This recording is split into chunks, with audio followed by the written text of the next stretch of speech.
حج کا رکن اعظم وقوف عرفہ آج ادا کیا جائے گا۔ عازمین حج کی میدان عرفات میں آمد۔ مسجد نمرہ میں شیخ بندر بن عبدالعزیز خطبہ حج دیں گے۔ ظہر اور عصر کی نماز اکٹھی ادا کی جائے گی۔ غروب آفتاب کے بعد عازمین مزدلفہ روانہ ہوں گے۔ مکہ مکرمہ میں غلاف کعبہ تبدیل کرنے کی روح پرور تقریب، 670 کلو گرام ریشم، 120 کلو گرام سنہری اور 100 کلو گرام چاندی کا استعمال۔ ڈیرہ غازی خان میں توسا روڈ پر بس اور ٹرالر میں ہولناک ٹکر، 32 افراد جاں بحق، حادثے میں 40 سے زائد افراد زخمی، امدادی کارروائیاں جاری۔ بس سیالکوٹ سے راجپور جا رہی تھی۔ عید منانے کے لیے گھروں کو جانے والے مزدور بس میں سوار تھے۔ وزیر داخلہ شیخ رشید، گورنر پنجاب چودھری سرور اور وزیر اعلیٰ عثمان بزدار کا ڈی جی خان میں ٹریفک حادثے پر افسوس کا اظہار۔ وزیر اعلیٰ کی زخمیوں کو علاج معالجے کی بہترین سہولیات فراہم کرنے کی ہدایت۔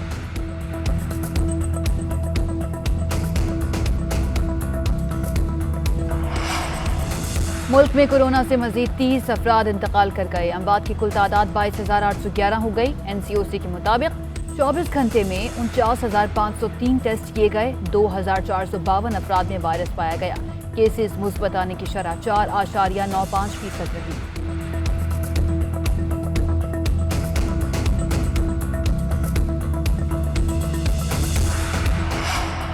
محکمہ صحت سندھ نے 10 روز کے لیے مکمل لاک ڈاؤن کی تجویز دے دی۔ صورتحال پر غور کے لیے کورونا ٹاسک فورس کا اجلاس آج ہوگا۔ سندھ حکومت نے کورونا ایس او پیز کا نیا حکم نامہ جاری کر دیا۔ سیاحتی مقامات پر کورونا ویکسینیشن نہ کرانے والوں کا داخلہ بند۔ ویکسینیشن نہ کرانے والے سیاحوں کی ہوٹل بکنگ بھی نہ کی جائے۔ بسوں اور ریل گاڑیوں میں 70% نشستوں سے زیادہ مسافروں پر پابندی ہوگی۔ شادی ہالز میں مہمانوں کی ویکسینیشن بھی لازمی قرار۔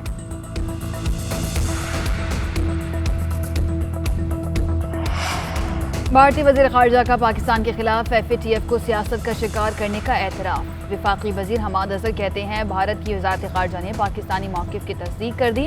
Bharat F A T F کا تکنیکی معاملہ سیاسی بنا کر خراب کر رہا ہے۔ ایف اے ٹی ایف سے متعلق ہماری پیش رفت سے انکار نہیں کیا جا سکتا۔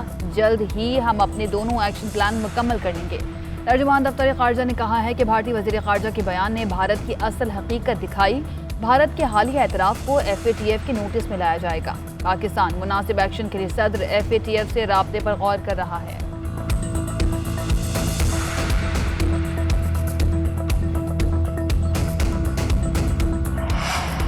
مودی حکومت کی طرف سے سیاسی مخالفین کے فون ٹیپ کرنے کی خبروں پر تشویش ہے۔ وفاقی وزیر اطلاعات فواد چودھری کا ٹویٹ، کہا بھارتی حکومت جاسوسی کے لیے اسرائیلی سافٹ ویئر استعمال کر رہی ہے۔ بھارتی صحافیوں، سیاسی مخالفین کی جاسوسی کی جا رہی ہے۔ مودی کی پالیسیز بھارت اور خطے کو شدت پسندی کی جانب لے جا رہی ہیں۔ بھارت کی اندرونی تقسیم مزید واضح ہو گئی۔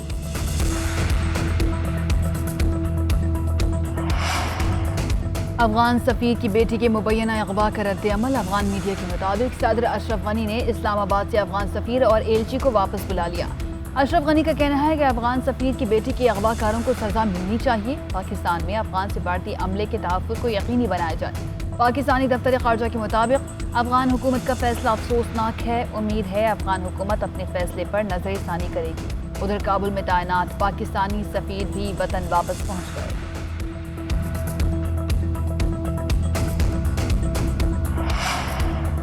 آزاد کشمیر میں انتخابی مہم زوروں پر۔ تحریک انصاف آج مظفر آباد میں سیاسی طاقت کا مظاہرہ کرے گی۔ وزیر اعظم عمران خان کھلاڑیوں سے خطاب کریں گے۔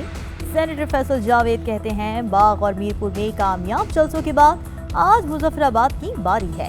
نون لیگ پیپلز پارٹی کو انتخابات میں شکست نظر آ رہی ہے۔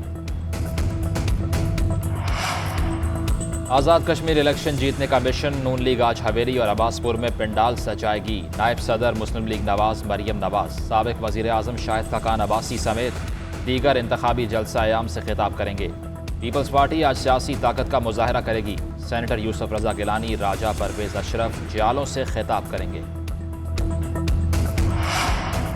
وزیر اعظم عمران خان کی نیپالی وزیر اعظم کو ایوان سے اعتماد کا ووٹ لینے پر مبارکباد۔ عمران خان کا کہنا ہے کہ نیپال کے ساتھ اپنے خوشگوار تعلقات کو مزید گہرا کرنے کے منتظر ہیں۔ مشترکہ مفاد کے امور پر نیپال کے ساتھ مل کر کام کرتے رہیں گے۔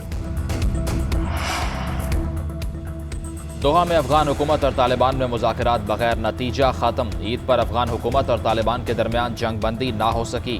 فریقین کا تنازع کے حل تک مذاکرات جاری رکھنے پر اتفاق۔ طالبان پورے افغانستان میں تشدد بند کریں۔ طالبان عید الاضحیٰ پر ہتھیار رکھ کر امن عمل کا اظہار کریں۔ پرتشدد کارروائیوں پر امن سیاسی حل اور عوام کے لیے نقصان دہ ہے۔ کابل میں امریکی سفارت خانے میں موجود غیر ملکی مشن کا بیان۔ ادھر افغان سیکیورٹی فورسز نے صوبے سمنگان میں درہ صوف کا قبضہ طالبان سے واپس لے لیا۔ افغان وزارت دفاع کا مزید 233 طالبان ہلاک کرنے کا دعویٰ۔ نیب آفس کے باہر ہنگامہ آرائی کیس کی سماعت۔ پولیس نے چالان پروسیکیوشن برانچ میں جمع کروا دیا۔ مریم نواز، رانا ثناء اللہ، خواجہ برادران سمیت 190 ملزم نامزد، نیب کے 3 افسر بطور گواہ شامل۔ پروسیکیوشن کا چالان پر اعتراض۔ پولیس اہلکاروں کے بیانات کو واضح طور پر لکھیں، فوٹیجز کا فورنزک کروا کر چالان کے ساتھ اٹیچ کریں۔ اعتراضات درست کر کے دوبارہ چالان جمع کرانے کی ہدایت۔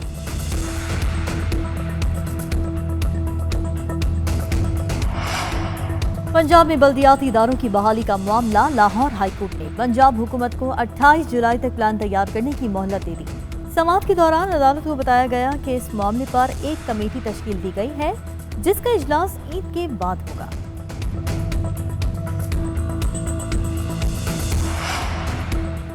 کراچی میں شارع فیصل پر اوباش نوجوانوں کی لڑکی کو ہراساں کرنے کی کوشش، مسلسل پیچھا کرتے اور دھمکیاں دیتے رہے۔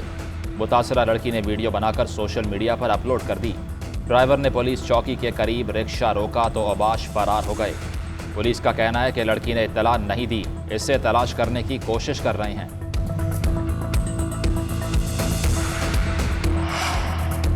ملک کے مختلف علاقوں میں مانسون کا اسپیل جاری۔ کراچی کے مختلف علاقوں میں بوندا باندی، اسلام آباد، راولپنڈی، فیصل آباد اور گجرانوالہ سمیت دیگر شہروں میں بارش۔ ملک کے دیگر علاقوں میں بھی بادل برسنے کی پیش گوئی۔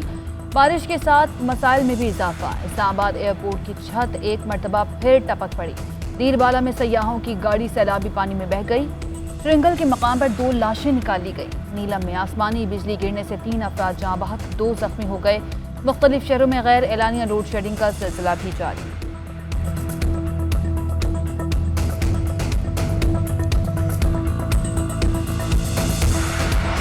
کم پیسوں میں خوبصورت اور تگڑا جانور لینے کا مشن۔ مویشی منڈیوں میں شہریوں کا رش بڑھ گیا۔ بھاؤ تاؤ تیز، کوئی تگڑے بکرے کی تلاش میں ہے تو کوئی بیل، کسی کو اونٹ اور دمبے کی قربانی کرنی ہے۔ جانوروں کے ہائی ریٹ سن کر خریدار پریشان، کہتے ہیں قوت خرید نہ ہونے کے برابر ہے، بہت مہنگائی ہے۔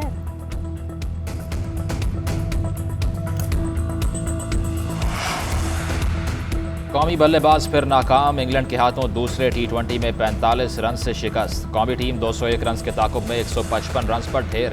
رضوان 37، بابر اعظم 22، عماد وسیم 20 رنز بنا کر نمایاں رہے۔ انگلینڈ کے ثاقب محمود نے 3، عادل رشید اور معین علی نے 2 وکٹیں حاصل کیں۔ سیریز 1-1 سے برابر۔ فیصلہ کن میچ کل کھیلا جائے گا۔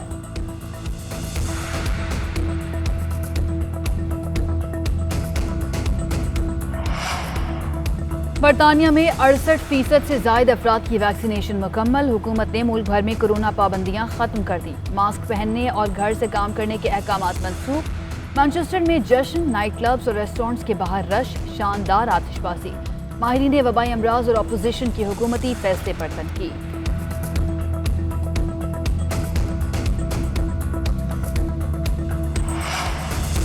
سعودی صحافی جمال خشوگی کے قریبی لوگوں کے فون ہیک کرنے کے لیے اسرائیلی فوج کا جاسوسی نظام استعمال ہوا۔ امریکی اخبار واشنگٹن پوسٹ اور اس کے 16 میڈیا پارٹنرز نے تحقیقاتی رپورٹ جاری کر دی۔ رپورٹ کے مطابق خشوگی کی قریبی 2 خواتین سمیت 37 فون ہیک کیے گئے۔ صحافیوں، انسانی حقوق کے کارکنان، سرمایہ کاروں کے بھی فون شامل۔ خشوگی کی منگیتر کا بھی فون ہیک کیا گیا تھا۔ دلکش انداز، دلوں کو چھو لینے والی اداکاری، نصف صدی سے شائقین کے دلوں میں بسنے والے عظیم فنکار ندیم آج اپنی 80ویں سالگرہ منا رہے ہیں۔